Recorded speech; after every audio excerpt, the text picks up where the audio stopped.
Hello friends, welcome back to my channel. તમને બધાને કેમ છે? મજામાં છો?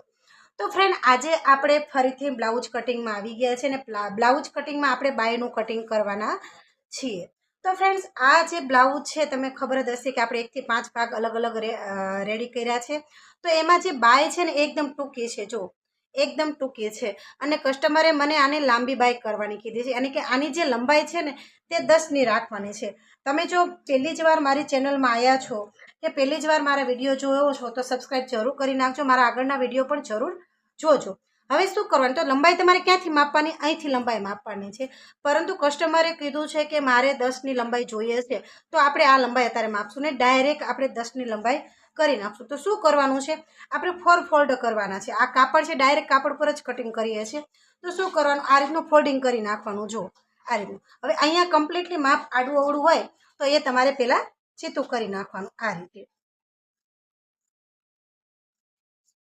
આ ચીતું કરી નાખ્યું. હવે શું કરવાનું છે, તો અહીંથી તમારે છે ને 10નું માપ લેવાનું છે. 10ની બાય કીધી છે તો 10નું માપ આ રીતનું લઈ લેશું. જો હવે જે ખુલ્લી સાઈડ છે ત્યાં જે આપણી ગોળાઈ આવે છે તે 5ની આવે છે, અને પ્લસ 1.5 ઇંચ મેં એક્સ્ટ્રા ઉમેર્યા છે, જે આપણે સિલાઈનું માર્જિન જશે. હવે શું કરવાનું, તો અહીંયા આપણે જે માપ છે એ 7નું રાખવાનું છે, ઉપર 3 ઓછું કરવાનું આ રીતનું. અને આ રીતની મેં સીધી લીટી કરી નાખી. જો આ બાય કટિંગ કરવાની એકદમ સહેલી પદ્ધતિ છે. જો હવે શું કરવાનું, તો અહીંથી તમારે આકાર દોરવાનો છે. જે રીતના હું આકાર દોરું છું એ રીતનો આકાર દોરવાનો છે.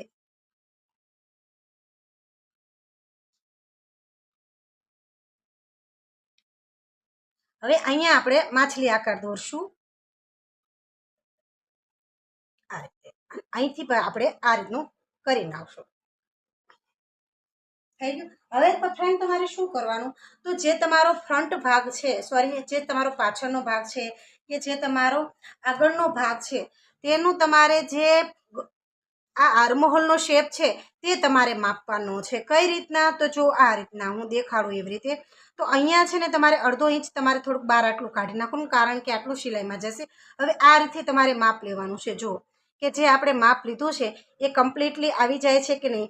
તો ફ્રેન્ડ્સ, તમે જોશો કે એકદમ કમ્પ્લીટલી આપણું માપ આવી જાય છે. જરા પણ વધતું નથી, ઘટતું નથી, કંઈ પણ નથી થતું. જો કમ્પ્લીટલી માપ આવી ગયું છે, એકદમ રેડી. તો આપણું આ હરમો છે એકદમ રેડી છે. હવે શું કરવાનું, તો આનું કટિંગ કરી નાખવાનું. ફ્રેન્ડ્સ, તમને હજી બાયમાં કટિંગ કરવામાં હજી તમને ન આવડ્યું હોય તો પણ તમારે મને કમેન્ટમાં કહેવાનું છે. તો આ રીતથી તમારે કટિંગ કરી નાખવાનું. હવે અહીંથી તમારે અહીંથી કટિંગ કરવાનું, કારણ કે આપણે 1.5 ઇંચ વધારેલું હતું, એટલે અહીંથી આપણે આ રીતનું કટિંગ કરી નાખશું. જો હવે શું કરવાનું, તો આ જે માછલી આકાર આપ્યો છે એ કટિંગ કરવાનો છે. આ જે ભાગ છે ને એ આગળનો ભાગ આવે છે, આગળના ભાગમાં જ તે માછલી આકાર દોરવાનો હોય છે. તો અહીંયા આ રીતનું નિશાન કરી નાખવાનું, એટલે કે તમને યાદ રહે. પછી શું કરવાનું, આ માછલી આકાર દોરતા પહેલાં તમારે અહીંથી છે ને તમારે આ રીતનું કટ કરી નાખવાનું, એટલે તમને એ યાદ રહે કે આ વચલો ભાગ છે. જો ઘણા લોકોને તકલીફ એ પડે છે કે વચલો ભાગ ક્યાંથી કાઢવો, તો આ રીતનો વચલો ભાગ કટિંગ કરી નાખવાનો. હવે શું કરવાનું, એ બંનેને અલગ કરી નાખવાના. જો આ રીતનું અલગ કરી અને પછી તમારે અહીંથી માછલી આકાર કટિંગ કરવાનો. આને ખાડાવાળો ભાગ પણ કહે છે, અને તમે જ્યાં રહો છો ત્યાં આને શું કહેવાય છે એ તમારે મને કહેવાનું છે. તો આ આપણો સરસ મજાનું બાયનું કટિંગ થઈ ગયું છે. જો તો 1 થી 5 ભાગનું કટિંગ થઈ ગયું છે, અને થોડા સમયમાં હું આનો વિડીયો જરૂર શેર કરીશ. જે હશે એને સિલાઈનો અસ્તરવાળું બ્લાઉઝ છે, તો આપણે અસ્તરનું કટિંગ કરીએ છીએ, અને પછી એને બાયમાં પણ પીસમાં પણ કટિંગ કરીને બતાવીશ. તો આ વિડીયો તમને કેવો લાગ્યો, કે મારી આ રીત કેવી લાગી, એ કમેન્ટ બોક્સમાં મને જરૂર કહેજો. તો અત્યારની માટે બાય બાય.